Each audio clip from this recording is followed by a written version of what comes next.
Breaking news, everyone. The steampunk Warhammer 40,000 made by Privateer Press called War Machine has been sold to Steamforge Games. That includes their tabletop RPG, Iron Kingdoms, and some of their smaller games as Warcaster and Riot Quest. And also their painting line, which is Formula 3 paints, have all been sold to Steamforge Games.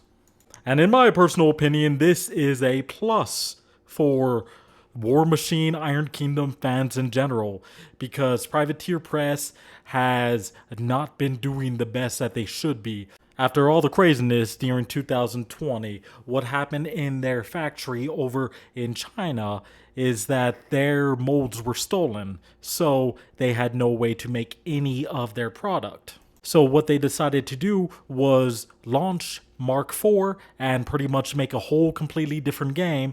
And everyone that purchased models before then, well, guess what? You're out of luck. Your army's no longer in the game. And because of that, they have really been losing a lot of sales, a lot of fan base, stuff like that. I'm a huge fan of this game. I played Mark II, Mark III, loving the game, loving the lore, loving how everything is going. The tournament scene was huge. I was part of it. Great game, great community, all that fun stuff. But the one thing I can tell you for sure is after 2020 and all the craziness that happened is everyone in the community that I knew and talked to on a constant basis, all of them, they were completely done with Privateer Press and War Machine and the game in general, just because they launched Mark IV because they had no way to cast and make any other new models. So they had new molds and everything that they were all producing in home in their factories in their own warehouse with 3D printers and resin and stuff like that. Some of the models look great, no doubt. But the issue is like, dude, they've had a game going on for over 20 years so far. 20 years. That is a long time, okay, guy? Long time.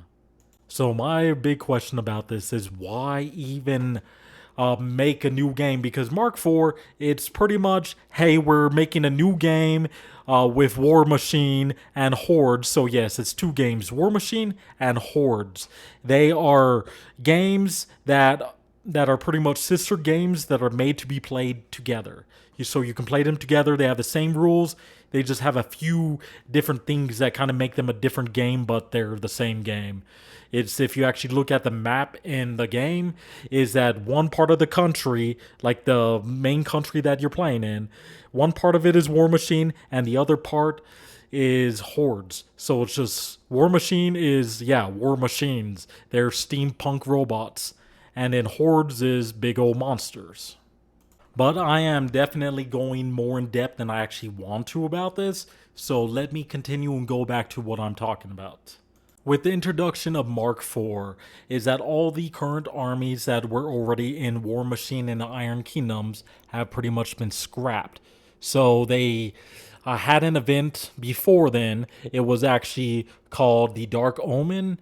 It was where an interdimensional group called the Infernals came in and pretty much racked havoc and destroyed at least 1/3 of the planet's population. And after that, they left because they already came there and grabbed their prize, or their payment was 1/3 of souls on the planet. And during this whole time, that was when 2020 happened and all the craziness happened during that time period. So because of that, is they use that excuse as like, hey, all the current factions no longer exist. So the models and all the stuff you have are no longer able to be used in the game. Which made so much people mad, because I'm talking about there's people around that have spent easily thousands of dollars on the game. It is kind of ridiculous, but with what they did is that they said everything you just bought and have, and even the new models that we just came out with and everything, like literally they came out with models right before 2020. They just printed it, you bought it. 2020, they were silent. And then after 2020, they're like, hey, you know, all those new models and all those old models you have? Yeah, they're all useless. So we're making new factions and we're just pretty much making a whole new game. So sucks to suck, doesn't it? That's pretty much what Privateer Press did. Made a lot of people mad. And they were, for a while, before 2020 happened, they were actually getting to the level of competing with Games Workshop and Warhammer 40,000. They were getting big, seriously. Warhammer and GW, they were definitely keeping their eyes on Privateer Press. But with everything that happened during 2020 and them losing all their molds and them pretty much restarting the game with Mark IV rules, is that it completely killed the game, killed the community, and especially with their attitude of like, oh, hey, it sucks to be you that you have old models, haha, we don't care. And yeah, with an attitude like that, of course you're going to lose a lot of people and a lot of fans. Yeah, I tried to look at Mark IV and everything myself. Uh, so I would say about 2 years after Mark IV came out, they realized is that their community is so small and the old players were not coming back. So that's when they started implementing a new game version in Mark IV that is called Legacy.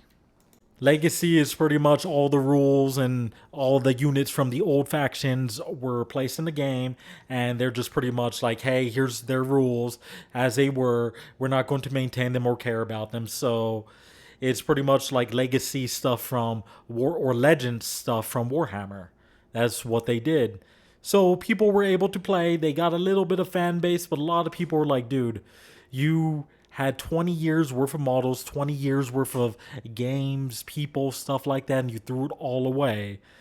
And like, come on, if you wanted to make reds and stuff at your home base, at your own warehouse and stuff, you could do that. You already have factions, multiple factions. Every faction had multiple different armies in them, like a minimum of 3 to 4 different armies that every faction would have, so you could play different ways. And then it's like, hey, if you wanted to make more stuff, just make more units, more things. And dude, you would keep all your fans. But no, they did not decide to do that. They decided to throw everything away, restart the game, and then fans didn't come back, so they're like, oh crap, I think we should bring the old game back. And they tried to bring a little bit back in a horrible way, which is their legacy format. But that was literally they just straight up half-assed it, and people didn't come back. So they kept losing money, just kept losing money, and more money, and fans and everything, and all the stuff. And then it's like, yeah, they're in such financial travesty, they had to sell off their franchise and everything that they were to another company just so they could make money. And Steamford Games, I don't know too much about them, but I do know that they've made multiple board games that I do like and do play with, and that includes the Dark Souls board game, which is very fun. So with that all said, I am really hoping that Steamforge Games actually slaps all the people in Warhammer, especially like the one of the main guys is Will something. So yeah, I hope they slap them in the face a few times and put War Machine back into like, hey, like say screw Mark IV and then just go to Mark V and just have the old factions back. Because, dude, you already had lost 90% of your fan base. And yeah, you've gained some fans, but dude, you've only gained probably 10% of the fan base that you lost. So if anything, is that you're at 30% capacity that you were before 2020. And your guys are acting like this is something you don't care about. But dude, you've lost so much of your fan base and you don't care. Come on. Just say screw Mark IV, go to Mark V, bring the old army back, and start and make new sculpts of them. Because come on, you already have the rights to all these factions and all these models. Just bring it back and start making more stuff. Because dude, you're not going to have a fan base if you have over 70% of your current fans Or should I say, of your fan base, 70% of them that left you that are talking nothing but smack about you. Yeah, you're not going to do well. You need to gear to them. Because if you have a fan base, gear to the fan base. Because they're the ones that make you money, and there's the ones to attract other people.